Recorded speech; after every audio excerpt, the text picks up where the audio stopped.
आखिरकार वही हुआ जिसकी उम्मीद लगाई गई थी। जी हां, आपको बता दें कि एक तरफ सरहदों पर भारत की सेना पाकिस्तान के खिलाफ मोर्चा संभाले बैठी है और दूसरी तरफ बीजेपी और उनका ये सरकारी तंत्र राजनीति करने से बाज नहीं आ रहा है। नमस्कार, आप देखना शुरू कर चुके हैं 4PM न्यूज नेटवर्क और मैं हूं आपके साथ प्रगति ठाकुर। अंदाजा तो पहले ही लगा लिया गया था कि ऑपरेशन सिंदूर के नाम पर भी राजनीति की जाएगी, पर बीजेपी आईटी सेल और बीजेपी का ये सरकारी तंत्र ऐसी गंदी राजनीति करेगा, इसकी तो कभी किसी ने कल्पना तक नहीं की होगी।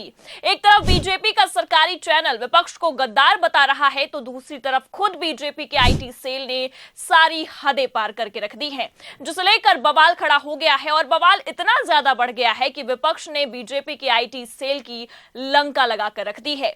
तो फिलहाल कैसे नाजुक हालातों में भी बीजेपी राजनीति करने पर उतर आई है, आपको बताएंगे। और विपक्ष को गद्दार कहना सरकार के सरकारी चैनल को कितना भारी पड़ने वाला है, उस पर भी आएंगे। लेकिन उससे पहले आप ये वीडियो देखिए।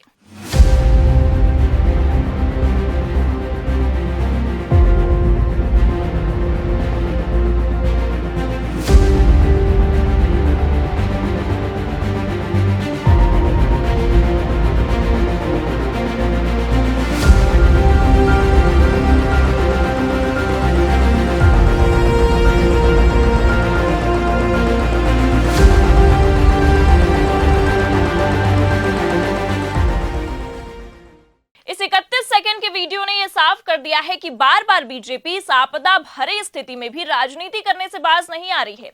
और ऐसा हम इसलिए कह रहे हैं क्योंकि ये वीडियो खुद बीजेपी के ऑफिशियल सोशल मीडिया हैंडल से पोस्ट किया गया है, जिसमें आप देख सकते हैं एक बार फिर सारा क्रेडिट प्रधानमंत्री मोदी की झोली में डाल दिया गया है और विपक्ष को निशाना बनाया गया है। और ऐसा हम इसलिए कह रहे हैं क्योंकि आपको बता दें कि जैसे ही ऑपरेशन सिंदूर शुरू हुआ, वैसे ही हर जगह मोदी जी के पोस्टर लगाए दिए गए।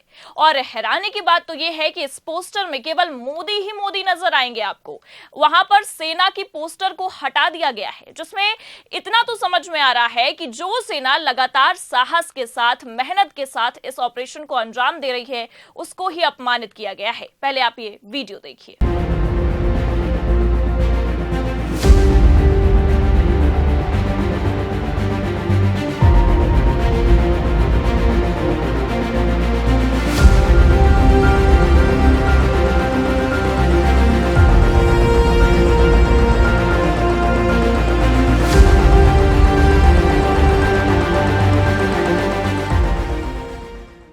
तो देखा आपने, पहले तो पोस्टर लगवाए गए और उस पोस्टर से सेना को ही गायब कर दिया गया। वोटों की राजनीति का एजेंडा यहां सेट हो गया। और अब आप देख सकते हैं कि खुद बीजेपी के आईटी सेल वालों ने हद पार कर दी है। एक ऐसे वीडियो को बीजेपी के ही सोशल मीडिया हैंडल से पोस्ट किया गया है, जिस वीडियो को देखकर यह साफ समझा जा रहा है कि बीजेपी विपक्षी दल यानी कि कांग्रेस का अपमान करना चाह रही है। क्योंकि आपको बता दें कि इस वीडियो को लेकर कांग्रेस के साथ साथ सोशल मीडिया यूजर्स ने भी बवाल काट के रख दिया है। क्योंकि आपको बता दें कि इस वक्त देश की हालत ऐसी है कि उसे देखते हुए पहलगाम हमले के तुरंत बाद से विपक्ष ने सरकार का समर्थन करना शुरू कर दिया है। सर्वदलीय बैठक में भी राहुल गांधी से लेकर मल्लिकार्जुन खड़गे तक ने सरकार के साथ कंधे से कंधा मिलाकर खड़े होने की बात कही है, हर एक्शन में समर्थन करने की बात कही है। लेकिन बावजूद उसके सरकार का सरकारी तंत्र और खुद बीजेपी के आईटी सेल बेशर्मी करने पर उतर आए हैं, जो ये साफ जाहिर कर रहा है कि इस वक्त भी बीजेपी की राजनीति ही उसे सूझ रही है, जिसका विरोध विपक्ष जमकर करता नजर आ रहा है। आप सुप्रिया श्रीनेत ने तो बकायदा वीडियो को ट्वीट करते हुए बीजेपी की लंका लगाकर रख दी है। देखिए, उन्होंने ट्वीट करते हुए लिखा है, संकट हो, आपदा हो, कुछ भी हो, बीजेपी अपनी घिनौनी राजनीति से बाज नहीं आएगी। विपक्ष सरकार को 100% समर्थन दे रहा है और इनको हमारे खिलाफ झूठ फैलाने से फुर्सत नहीं। सवाल तो इनके इतिहास से लेकर आज के हालात तक पर बहुत सारे हैं। हमें लगा ये राजनीति का वक्त नहीं है, पर बीजेपी ऐसा नहीं मानती है। और इतना ही नहीं, आपको अगले ट्वीट भी दिखाते हैं। उसमें तो उन्होंने सारे धागे खोल दिए हैं और लिखा है, कांग्रेस के लिए राष्ट्रवाद का मतलब है एकजुटता। हमने बिना शर्त सरकार के हर फैसले का 100% समर्थन किया। यहां तक कि कुछ वाजिब सवाल जो उठ रहे हैं उन्हें भी हमने नहीं पूछा, क्योंकि हमारे लिए राजनीति से पहले देश है। लेकिन बीजेपी वाले लगातार हमारे खिलाफ भोंडा दुष्प्रचार कर रहे हैं। सोशल मीडिया पर पर मीडिया में हम चुप रहे, लेकिन मर्यादा की सारी चादर विपक्ष ओढ़ ले और सत्तारूढ़ दल उसके तार तार करे, ये कैसे ठीक है? जो लोग विपक्ष को पाठ पढ़ाते हैं बीजेपी के इस भद्दे भोंडेपन और गंदी राजनीति पर चुप क्यों हैं? हमारे नेताओं से 100% समर्थन मिलने के बाद आपकी पार्टी और तंत्र हमारे खिलाफ जहर उगले, ये नहीं हो सकता है। प्रधानमंत्री, गृह मंत्री और बीजेपी अध्यक्ष या तो अपनी पार्टी को काबू में करे या फिर बता दे कि क्या राजनीति ही करनी है। हद है बेशर्मी की। और सुप्रिया श्रीनेत का बीजेपी पर इस तरह से हमला करना इस वक्त वाजिब भी है, क्योंकि आपको बता दे कि पहलगाम हमले के तुरंत बाद एक सर्वदलीय बैठक बुलाई गई थी जिसमें प्रधानमंत्री मोदी नहीं मौजूद थे। और इतना ही नहीं, बल्कि आपको याद होगा कि ऑपरेशन सिंदूर के तुरंत बाद भी सर्वदलीय बैठक बुलाई गई जिसमें भी प्रधानमंत्री मोदी नहीं पहुंचे। बावजूद उसके विपक्ष सवाल करने से ज्यादा चुप रहना ही इस वक्त जरूरी समझता है। ये बयान सुनिए आप। पीएम नहीं थे इस बैठक में। नहीं, ये तो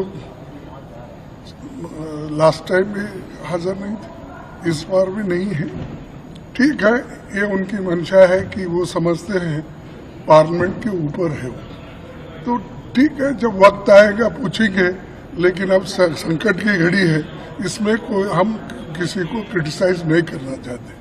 धन्यवाद। तो सुना आपने, विपक्ष मीडिया के सवाल पर भी राजनीति करने से बच रहा है। कांग्रेस अध्यक्ष का बयान सुनिए आप। उनका ये साफ कहना है कि ये संकट की घड़ी है, इस वक्त आलोचना करना सही नहीं है, ये सही वक्त नहीं है। प्रधानमंत्री बैठक में क्यों नहीं आए हैं? जब सही वक्त आएगा तो हम जरूर सवाल करेंगे।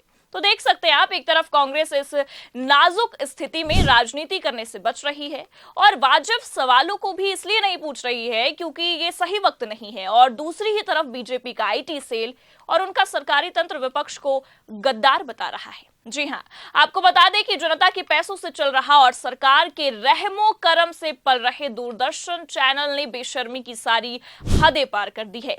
ये ट्वीट आप अपनी फुल स्क्रीन पर देखिए। अशोक श्रीवास्तव, जो कि दूरदर्शन के जाने माने पत्रकार हैं, उन्होंने अपने सोशल मीडिया हैंडल एक्स पर इसे ट्वीट किया है। और शर्मनाक बात तो यह है कि उनके इस ट्वीट से यह साफ दिखाई दे रहा है कि इस नाजुक हालातों में भी सरकार का सरकारी चैनल और सरकारी पत्रकार केवल राजनीति करने में लगे हैं। जो विपक्ष सरकार के साथ इस मुश्किल घड़ी में खड़ा है उसे ही गद्दार बता रहे हैं। तस्वीरें देखिए आप। इस तस्वीर में लिखा है भारत तैयार, पर घर में कितने गद्दार।